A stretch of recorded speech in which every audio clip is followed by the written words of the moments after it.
Hello, crafty friends. It's Jess from thiscraftyheart.com here on the Kat Scrappiness YouTube channel. And today we are talking all about embellishments. If you've never poked around katscrappiness.com's embellishment section, you are missing out. Kat has a huge selection of amazing embellishments, and they are some of my very favorites that I've used in all my years of crafting. If you're feeling overwhelmed by all the options available, stick around and I'll help you navigate the embellishment section like a pro. I've got examples of clay sprinkles, droplets, enamel dots, glass bubbles, jewels, pearls, rhinestone sequins, shaker dots, and shaker tinsel. So grab a snack or a cup of coffee or both and get ready for all the sparkly goodness. Let's start by talking about the tools that you may want when working with the various embellishments. You don't have to have any of these, but they do make things a little bit easier. The first thing you may want is the white crystal dual-ended pickup and die poker tool. This tool has these gorgeous white crystals in the middle, a wax tip on one side, and a pokey tool on the other side. The waxy end is perfect for picking up sequins, sprinkles, or little pieces of paper, and the pokey end is great for poking little pieces of paper out of your dies, moving things around with precision, and poking holes in things. Just be careful not to poke yourself in the finger. I've done it and it hurts. This is one of the most used tools in my craft room, if not the most used. Another useful tool for working with embellishments is a triangle tray. Triangle trays are shallow, triangular plastic dishes that you can pour your embellishments into. Pick up what you need with the wax tip of your pickup tool, and then pour your embellishments back into their container. They are affordable and, in my opinion, a craft room essential. And finally, you may find a pair of reverse tweezers useful. They're great for placing items with precision, for moving things around, and for holding things in place while your glue dries. Tweezers can do some of the same things that your pickup tool can do, but there are some things that the pickup tool does better and some things that the tweezers do better. So if you've got room in your crafty budget, I recommend having both. Now let's get into the embellishments. Let's start with some clay sprinkles. I love clay sprinkles because I swear there is a clay sprinkle for any theme that you can think of. And if there's not, there's probably a confetti sprinkle that will work instead. These make wonderful shaker bits for shaker cards, and they're great for using in place of sequins or gems. The depth of these varies. Packs that are all the same, such as the teal seashell sprinkles, will generally be of similar thickness, while mixes may have varying thicknesses and may contain additional goodies like beads or sequins.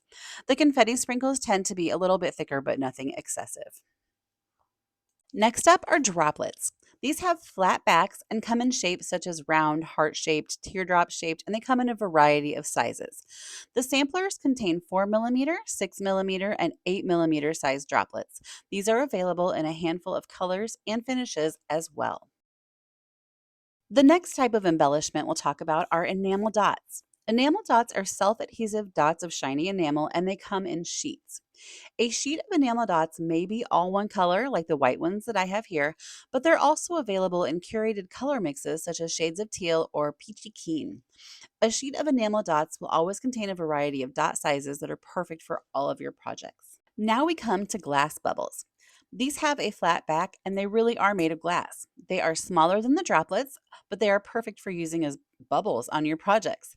They are only available in round, but they come in a variety of colors. Jewels are the next embellishments we'll be looking at today. These are flat-backed, faceted plastic with a shiny or iridescent coating. They're available in a bunch of different colors, and each pack contains 3 mm, 4 mm, 5 mm, and 6 mm jewels. I love these because they're lightweight, so they're perfect for cards, and they're quite resilient, so they're perfect for mailing.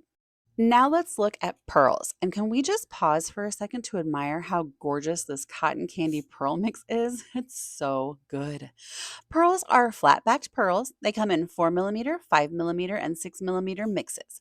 They're available in a ton of colors and they are all absolutely gorgeous. Kat also has beautiful rhinestones in a variety of colors. They are flat-backed, faceted, and clear with a silver back to reflect light, which makes them extra sparkly. Some colors may also have an iridescent coating, such as the rose gold. Sequins are the next category of embellishments that we'll touch on today. Sequins are another favorite embellishment of mine, and Kat's sequin selection is fantastic. Let's talk a little bit about the different types of sequins you may find when you're shopping this section on katscrappiness.com. Glitter sequins are generally flat with a little hole in them.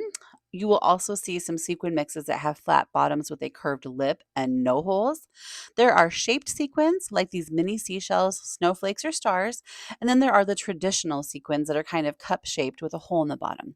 It's just a matter of personal preference and or what you're using them for. For me, for my cards, I have no preference at all regarding the size or flatness of my sequins. They all work for me. You may also see some sequin mixes or clay mixes while you're shopping. These mixes may contain clay, sequins, or both, similar to this Frosty Wonderland mix. This contains clay snow people, clay snowflakes, and sequin snowflakes. These would be perfect for embellishments or for shaker elements for all your winter cards. Next up is another favorite of mine for shaker cards, shaker dots. I love shaker dots because they shake so enthusiastically in your projects. They're perfect on their own or mixed with other shaker elements, and they're very small, so you don't need to make a super thick shaker to get all that fun shaker action with them. They come in a bunch of colors, finishes, and mixes, so you're sure to find the perfect match for your projects. Finally, we come to shaker tinsel. I had never seen shaker tinsel before, but it is really gorgeous. It's like little curls of plastic, is the best way that I can describe it. It's iridescent and it looks like a little party in a bag. It comes in lots of colors and even some color mixes. It's very lightweight and thin enough that it would be perfect in a shaker without needing to add much height or weight to your project. In other words, you could probably make a shaker that's made with these without needing extra postage. So that's an in-depth look at many of the awesome embellishments that Kat Scrappiness has available.